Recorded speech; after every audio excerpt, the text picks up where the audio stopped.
Hello, and welcome to the Gravel Ride Podcast, where we go deep on the sport of gravel cycling through in-depth interviews with product designers, event organizers, and athletes who are pioneering the sport. I'm your host, Craig Dalton, a lifelong cyclist who discovered gravel cycling back in 2016 and made all the mistakes you don't need to make. I approach each episode as a beginner to unlock all the knowledge you need to become a great gravel cyclist. This week on the show, we're welcoming Sarah Wallensteen from Dynamic Cyclist from British Columbia to talk to us about stretching and strength training and how important it is for us as gravel cyclists. Dynamic Cyclist has been around for 5 years, providing a video-based stretching and strength training program for cyclists. It was developed specifically because the founders saw the need in their lives for stretching and strength training to support their cycling endeavors. I had a super fun conversation with Sarah, and I can't wait to get into it. Hey, Sarah, welcome to the show. Hi, thanks for having me. I'm excited to dig into all things stretching. I feel like every winter period, I start thinking about stretching and then forget about it in the summer period. But it's super poignant for me every winter as I'm like, what can I do to really make sure I'm going to have a fun and productive cycling season? Yeah, that's funny how that works though. As soon as we're back on our bike, we let it go. And You're not alone.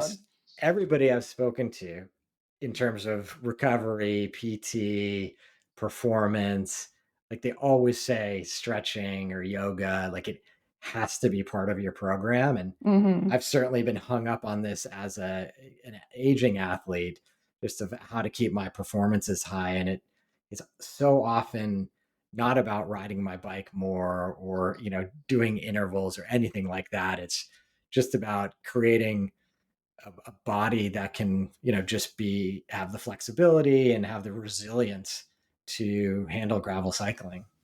Absolutely. Yeah. Yeah, we always start off by the show by learning a little bit more about you. So, Sarah, can you tell us where you're located, and maybe just a little bit about your background as a cyclist, and maybe something you're excited for this cycling season? Sure. My name is Sarah Wallenstein, and I live in Kelowna, BC. So beautiful cycling here, pretty much any kind. I have, the classic road gravel mountain bike shed. Um, I grew up cycling. It's very much a part of my family's culture. My parents, for their honeymoon, rode across both islands in New Zealand. My aunt and uncle toured most of Europe. So it's something that has always been a part of our family. And then as we grew up, kind of seeing that in the adults in our lives, it was just natural that we would also hop on bikes and go places and explore that way. So biking has always been such an important part of my life. Amazing. And was it when did gravel cycling come into your cycling worldview? And what's the gravel cycling near you like? Yeah, it came in last. So I started off on road and doing triathlon I did my first triathlon when I was 12.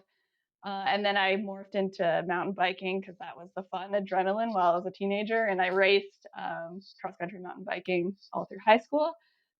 Gravel has definitely it's within the last couple of years. I mean, it's exploded in popularity within the last couple of years. And just as roads have become more and more busy, I still love my road bike, but I love the quiet that you can get on gravel and just go, for 6 hours and not see anyone else. Yeah. I love that part of it. Because I did some ultra running as well, and I've loved that, just getting lost in the woods, and you can achieve that on a gravel bike. And in the Okanagan, we are so blessed. We have the KVR, which is just such a nice intro to gravel riding because um, you can go for days and you're just on railroad grade because it's the old railroad track, so it's no more than 2% incline. So it's just an amazing way to explore our valley. So that's the main kind of route that I do a lot of my gravel riding on because it's easy, it's beautiful, it's fun. We have these amazing wood trestles that you get to go across in canyons, and it's stunning and it's 10 minutes from my house, so can't really beat it. Amazing. And given the prevalence of mountain bike trails, do you, in that area as well, do you tend to kind of underbike and explore those trails on your gravel bike, or is it kind of more that rails to trail type riding that you like to enjoy? No, I've definitely pushed my gravel bike on onto single track and trying to test out how that feels. I am signed up for the BC Epic this year, and that does include some single track. So I've been wanting to kind of test my test how that feels. Um, and it opens up where you can go to and exploring, discontinued logging roads that are a lot rougher, but can get you to some cool places. What is the BC Epic? So it's a 1,000-kilometer ride that takes you from Merritt to Fernie, and it's all. They have a breakdown of what it is, but I think it's 80% gravel, 10% single track, and then 10% road. Um, and so you basically have however long it's going to take you, and you start out as a group. It's not a paid race; it's just an event that you just start with a group of like-minded people, and then spread out over the days to come. So That's I'm gonna amazing. give that a shot.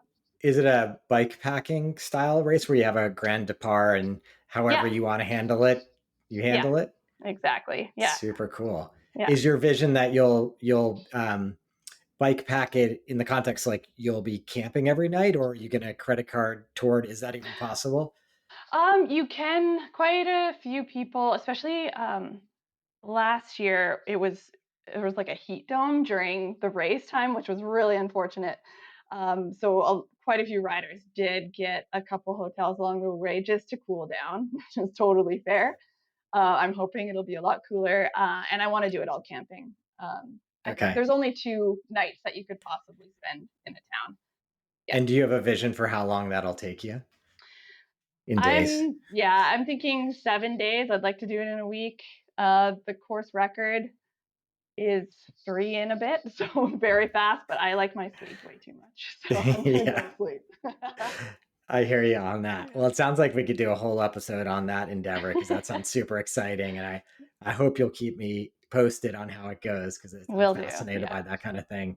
But we're here to talk about Dynamic Cyclist. Yeah. So why don't we start by what is Dynamic Cyclist? When was it founded? And we can go from there. Sure. Dynamic Cyclist is an online video based program that provides stretching and strength training specifically designed for cyclists. That's the sales pitch. That's what we are.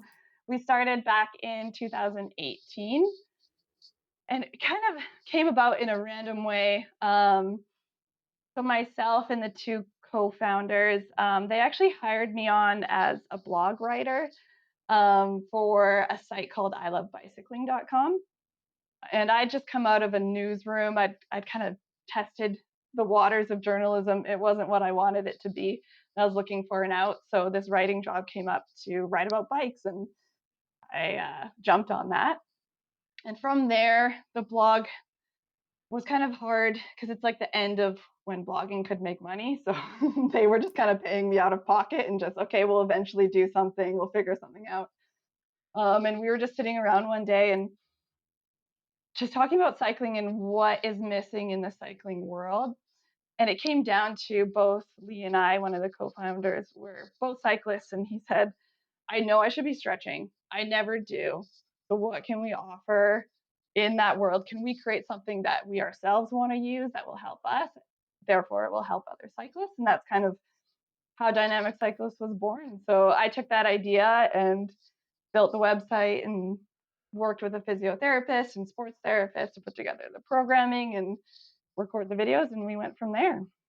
It's super interesting. I mean, obviously, like the best entrepreneurial stories are very similar to that, right? It was just like, what is missing from the world? And I think many cyclists can own up to the fact that we've been aware of cycling or sorry, stretching our entire lives, but we're Mm-hmm. not doing enough of it. I Mm-hmm. also find it interesting that you started from a content perspective because I've been aware of the brand for many years and it's always been sort of in that context of like you've been putting good content in front of me. Clearly, like as I mentioned earlier, I think about stretching hardcore every winter, and click through, and obviously you were chasing me around the internet with your ads for Yeah. forever, and I'm glad I finally clicked through. And in fact, I'll mention this and we'll come back to it. It couldn't be easier because you offer a 7-day free trial. So if you're curious what it's all about, just jump in and try it. Hmm. But to put a fine point on that, what is the type of programming you offer? Specifically, it's a video, right? Yeah. Yeah, we designed it with ourselves in mind, which sounds weird, but as cyclists, I've tried yoga, and no offense, yoga is amazing and works for so many people, but I would get bored. And I think a lot of cyclists are the same. We're a certain type of people that have to be on the move, right? So doing an hour-long class just isn't appealing. I'm going to go once and then I'm not going to go again. So what we were aiming to do and what the website is trying to keep that video, that routine, to 15 to 20 minutes tops. It's bite size. That's doable. It's funny, human nature. Anything above 20 minutes, and we're like, I don't have 20 minutes, but you do. I promise you do. And we wanted it to just be, you click play, you follow along. You don't have to think about it. You're targeting the right areas for you as a cyclist, and then you're done. Then you can, get on with your day, hop on your bike, whatever else you want to do. Yeah. Yeah. I think those 2 points landed very well with me. Just this idea that, yes, yoga would be a great thing. And if I had a yoga routine, that would be amazing. But it is an hour long, and I struggle with finding enough workout time for my cycling passion, let alone adding something like that in. And 20 minutes is available to me. Mm-hmm. Hopefully, it's available to all of us. I've found a little time, like if my son's watching TV, I just have it up on my phone and I do stretches when normally I might just be cuddling with him and watching a show that has no interest to an adult. Right. Yeah. Yeah. No, that's perfect. And what type of equipment is typically involved? Like, what do I have Mm-hmm. to have in my home in order to successfully complete the program? Yeah. We've tried to keep it as minimal as possible, or things you can use that are around the house. The list has grown over the years as we've added more content because, the more we add, the more we're trying to find new ways, new exciting ways to stretch your hamstrings, get creative. But for the stretching program, all you'll need is just a mat or a space to do it. Blocks, you can use books, a strap, use a belt, it works. And then a broomstick, believe it or not. We use it as like a pole that you can do some upper mobility stuff with. And that's all you need to get started. And then a foam roller if you want to include we do include some foam rolling and release stuff. So Yeah. yeah. Yeah, I think when I think about starting the program each night, I'm thinking about the foam roller, the block, and a strap. Like Yeah. those are Those are my the go-tos. mainstays. Yeah. I do like, and I have done a little bit of broom work, and it is interesting how it adds just a little something additional to your Hmm. twisting activities. Absolutely. Yeah. Yeah. So it's such an interesting concept, and we talk about stretching, but why is stretching important for cyclists? Yeah, this is the big thing. It's important for cyclists, of course, but it really is important for everyone. But why cyclists specifically? When you think about when you're on the bike and the pedaling motion, you're taking your muscles through a linear range of motion for one. So you're moving in one direction. You're not going out to either side. Um, and you're also never taking the hip, the knee, or the ankle joint to its fullest range of motion. So we're never straightening out those joints. There's always a little bend, which can just put a lot of pressure on those muscles and those joints because they're not fully extending. So just what this can do, you're also taking it through hundreds and hundreds and hundreds of repetitions on the bike, right? So it's, of course, cycling is so good for you and it's amazing for your joints because it's low impact, but you are taking it through the exact same range of motion over and over.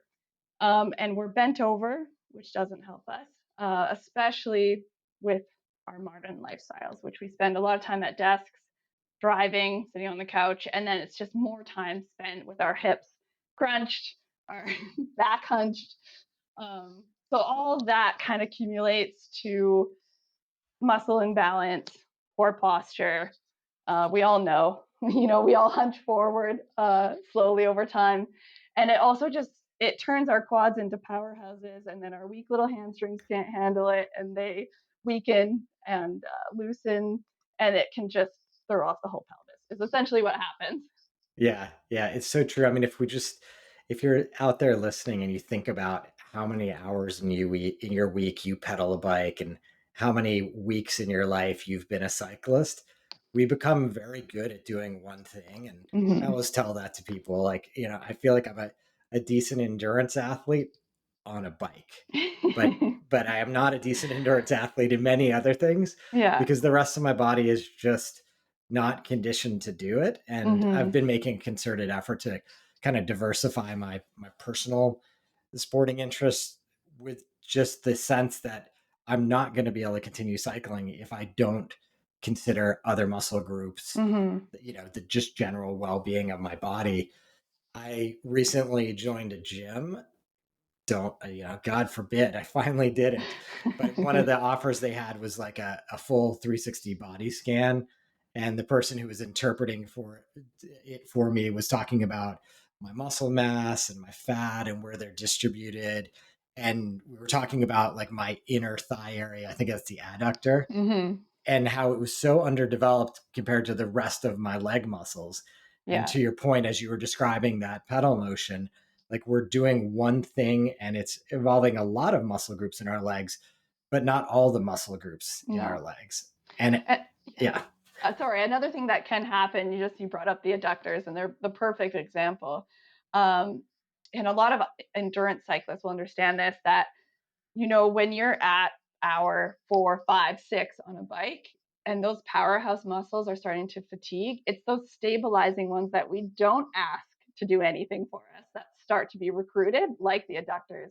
And that's when you can get insane cramping or fatigue, because those just fatigue so quickly because they're yeah. not up to the task. You ask them to help, and they're just these weak little things that can't do can't do it. It, So it's so funny you say that because in the instances where I have had those vicious cramps late in an event, it's been yeah, the adductor yeah, and it's been a friggin' disaster. yeah. The calves will do that to you too. Yeah. And the other thing we were exploring as, this woman was sort of analyzing my issues was just how my muscles that, as you were saying, aren't the strongest late in the day when I'm riding are compensating and Hmm. causing all kinds of problems in my back. And Yeah. so we've just kind of brought together this idea that you need to stretch more and we do need to look at a more holistic weightlifting routine to Hmm. strengthen these other areas. Yeah. As much as our core programming and where we started was with stretching, it's almost we had to ease ourselves into it, and therefore our members. It's like, okay, you need to stretch. You should stretch. And then we just snuck strength training in there as well. Yeah. It's equally as important and just as much of a foundation of our programming. But we just have to kind of be a little quieter about it, because when you ask people to stretch and strengthen, I don't have time for that. But we do And have routines that combine them, right? That combine the mobility work and the stability yeah. work to make that as easy as And I've got a bone to pick with you because possible. I'm quite sure I'm doing ab and core work. Yes, yes, you are. um, the core is one of the most neglected things that cyclists they don't understand the importance of. And I mean, low back pain is the number one thing that comes up for cyclists. I don't care what level you are. If you ride your bike for over an hour, your low back is going to start hurting if your core is not strong. And all that is your core and your hamstrings and your glutes are the supporters for your low back and your pelvis. And so if your core isn't up to the job, your low back is just going to have the little wave in it. It's going to cave in, and your low back will have pain on and off the bike. You need a strong core. There's no way to sugarcoat Yeah. it. Yeah. Yeah. And I think it's interesting as we age as athletes, you can kind of fake a lot of things in your 20s and maybe early 30s if you're lucky. But as Hmm. you get into your 40s and 50s and beyond, it starts to add up. And that's certainly my advice and takeaway to younger athletes is get a routine and build those strength systems earlier rather than later. it's Mm-hmm. probably obvious if you're a high performing professional cyclist that you need to do that. But even for amateur cyclists, like if you want to be long into this game of cycling, and cycling Mm-hmm. can be a sport that'll be around your entire life, but Yeah. you still have to play a few other cards in order to make sure you've got the right platform to enjoy cycling. Yeah, absolutely. It's been interesting over the past 5 years that we've had Dynamic Cyclists because our membership in the beginning was very much, 50 plus older athletes who want to keep riding but are experiencing those pain points. So we're, ready to jump on a solution. But the longer we've been around, the more and more the 20 somethings, 30 somethings are getting in there because they're seeing the value of that as well. Of, okay, I want to be doing this in 30 years. So what do I have to do now to make sure that can happen? Yeah, 100%. So you've got, can you describe the programs a little bit? You've got the Sure. sort of basic strength, or sorry, the basic stretching program, but Hmm. you've also got some derivative programs to specific parts of the body or ailments. Yes. So yeah, as I said, the core of our programming is a daily stretching video. We have over 2 years of content in that. You'll have a new routine every day. Um, that are stretching and we sneak some mobility and like dynamic exercises in there as well. You want to be moving through the range of motion, not just doing static stretches. So that's the core of the program. And then we have various different strength training programs. So we have like a beginner, intermediate, advanced, and then a winter strength training program that was designed when you're not as on your bike as much because it does fatigue those powerhouse muscles you're going to be using on the bike that you may not need to work those while you're riding as much. And then we do have our injury programming, which has become kind of our more popular programming. So we have a low back programming program, a knee, a hip, an ankle reset, and foot, which, a lot of people don't understand. Like that seems kind of random, but it is very important to start at the base and work up. And what these programs do is they combine into 20 minutes the mobility, stretching work, and the strength training that you need to be doing to correct the muscle imbalance that is likely causing pain in those areas. So, yes, you're going to be doing core strength in a hip program because it's all connected. So, you're working on stretching and strengthening those surrounding muscles around that joint to make sure that it is balanced. Yeah, I went through the 7 day introductory kind of trial period for the basic stretching, Mm-hmm. and then went right into, I think I'm like 21 days into the low back Yeah. phase one training. Right. Yeah.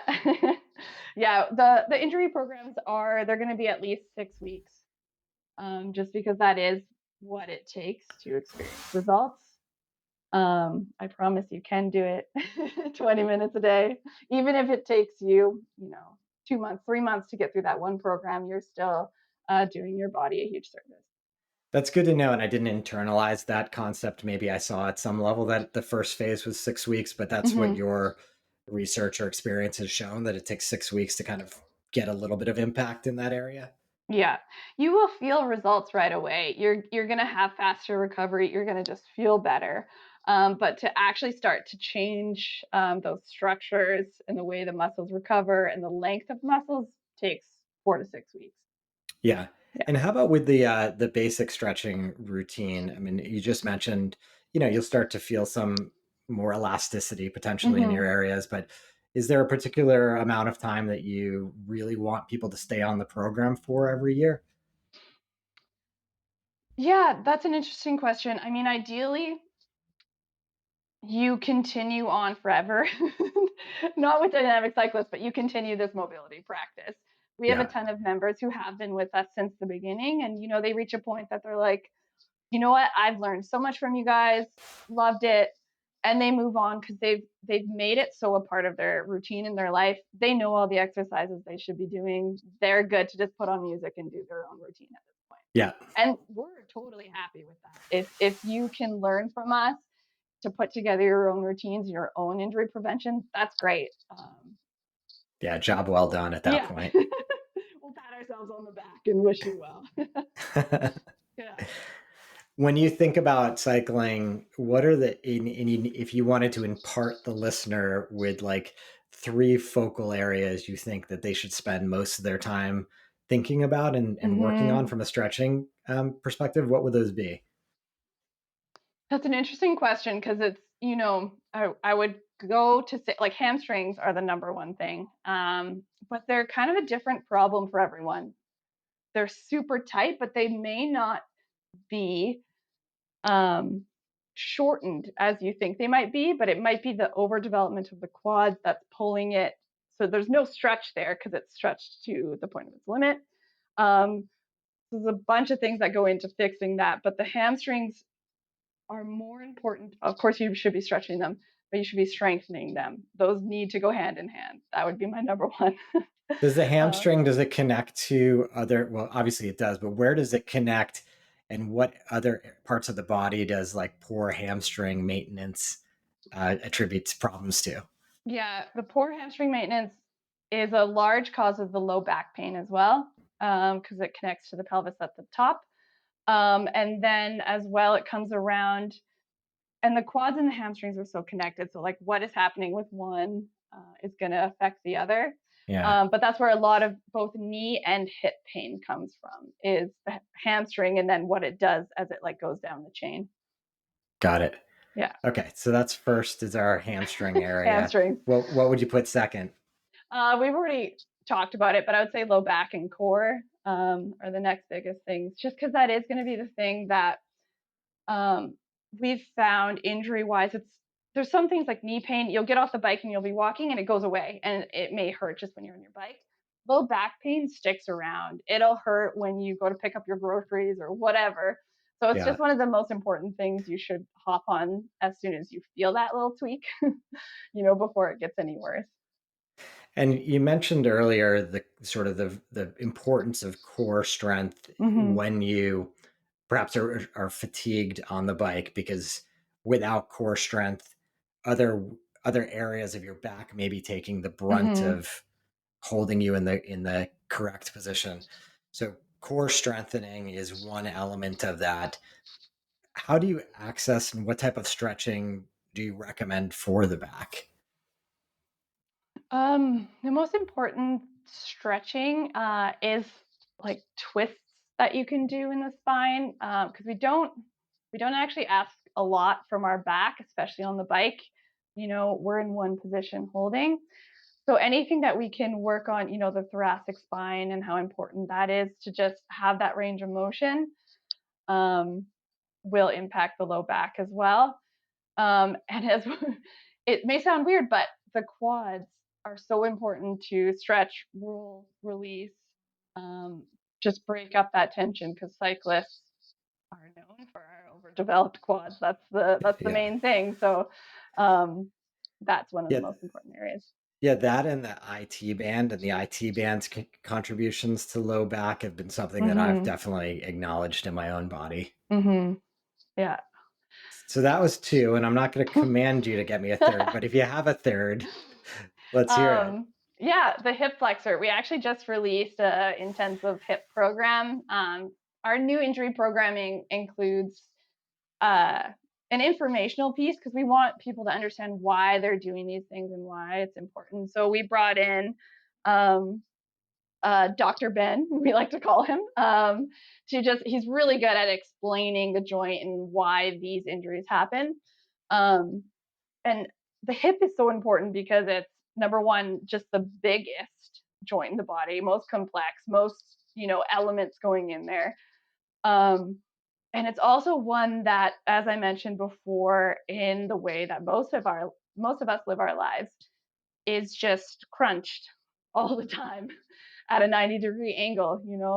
Standing desks and stuff like that help, but our hips are notoriously tight and weak. I mean, you try to go into a pigeon pose, you go to a yoga class, you know that your hips are tight. You know that doesn't feel good. And again, that can impact you on the bike if that hip flexor muscle, which again gets recruited as the quads fatigue, if it's not up to it, you're going to start feeling it in other areas. So has to both again be stretched and strengthened. Yeah, 100%. And I'm 100% guilty of that and have felt that on many occasions. Yeah, yeah. One of the things that you know, a lot of times we learn how to stretch and we learn the basic stretch. And one of the neat things about the program that I've observed was positioning your feet at different angles while you're doing stretches. Hmm. If you're doing like sort of a bent over stretch, for lack of a better definition of what I'm talking about, it Yeah. was super interesting to really feel how probably limiting my approach had been Hmm. previously without doing the different feet positions to access different parts of that Hmm. muscle. Yeah, and that's something that has come up the longer we've been doing this, and also working with professionals who can pull from these amazing libraries in their brains of, how to reach those harder to get muscles. And like, for an example, I think we have like 5 different versions of a low lunge, because the basic one, but the position of your foot matters, what you're doing engaging your pelvis matters. You put a pole out in front, that changes it entirely. So we're always trying to introduce, you know, everyone knows how to do a lunge, but how can we make this target different muscles? And it's really interesting to feel when you add just a little variant and it hits a different place entirely. Yeah, for me, it was immediate. The body gave me that feedback, and I was like, Hmm. "Oh, it made a ton of sense once I did it, but never thought about it prior to doing Yeah. it." Why am I turning my toes in? Yeah. Exactly. I know you've got some other sort of minor parts of the offering in like training plans, and I did just want to give you an opportunity to mention that. Sure. Because we have been around for 5 years at this point, we've been constantly working with our members to offer them more value, more of what they want and need in their cycling journey. And so we worked with one of Canada's best triathletes, Jasper Blake, to put together 4 different training plans and integrate that with our stretching and strength programming to make that just all encompassing and as easy as possible. Um, we do integrate with Training Peaks on that level, but it is very basic integration because we're not a tech company. So it is what it is. It exists on Training Peaks. You can use that in your Training Peaks account. Um, we have the training plans. We do have some skills courses as well. It's very beginner cyclist stuff, like how to clip in for the first time, how to corner. Um, and then we do have some, yoga, Pilates, roll and release section, just learning how to roll out the different parts of your body and why. And I think that is Yeah, it. I was impressed when I got into my dashboard and saw all Hmm. those different opportunities to learn Hmm. about stretching and strength training. It's super cool. There's like a lot there.